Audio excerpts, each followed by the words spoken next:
These are the basic forms necessary for financial intelligence. One is called an income statement because it has an income and expense, also called a profit and loss statement. There's also a balance sheet, and the balance sheet has assets and liabilities. And these are the very basics for financial literacy or financial intelligence. I soon realized the main cause of financial struggle was due to confusion between the definitions of an asset and a liability. My definition of an asset is something that puts money in my pocket. And my definition of a liability is something that takes money out of my pocket.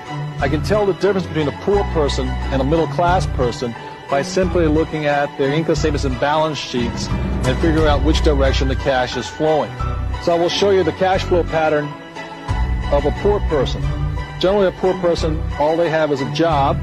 The income comes in from the job, goes down, they pay their rent, clothing, a little food, and goes out the expense column. And this is the cash flow pattern of a poor person. The cash flow pattern of a classic middle-class person is a little bit different. Income comes in this way, but with a middle class, they probably have a mortgage, they probably have car payments, they probably have credit card payments. It comes up again through the expense column and then out this way.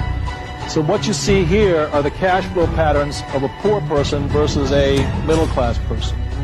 So the cash flow pattern of the rich is different. The cash flow pattern of the rich flows from the asset column into the income column. So while the poor and the middle class are focusing on income, what the rich are focusing on is the asset column. And the asset column is the great secret of the rich. So for those of us who weren't born rich and what we have is a job, every time money comes in, this is the point of choice. This is where you make the decision to be rich, poor, middle class. If when this dollar comes in and you take the dollar out this way, then it's your decision. If you go and buy yourself a new t-shirt, cappuccino, a new lunch, then you're choosing to expense it right out.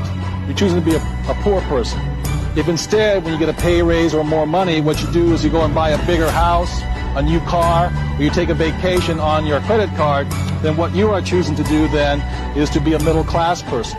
And if you choose, instead, when the money comes in and you choose to put it in the asset column, then you make that decision to be rich, poor, middle class. By putting in the asset column, at this point, you're choosing to be a rich person. But the choice is up to you, nobody else.